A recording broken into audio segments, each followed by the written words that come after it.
Hey guys, I'm Devin. I'm Mango. And this is your rapid fire news update for Universal Orlando.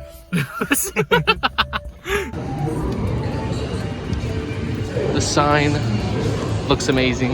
And that is all the live commentary that I recorded on the day. So the rest of this video will be voiceovers over images. They painted this strip of the Minion Con building bright orange. It looks very jarring, honestly, but it fits in well. They painted this side of the Transformers building bright blue. It's a lot brighter in person than it is in the picture here. On the side of the VillainCon building, they put up posters of some of the villains from the Despicable Me franchise. I didn't get any pictures of this, but the work walls around the food booths across from the Mummy have gone down.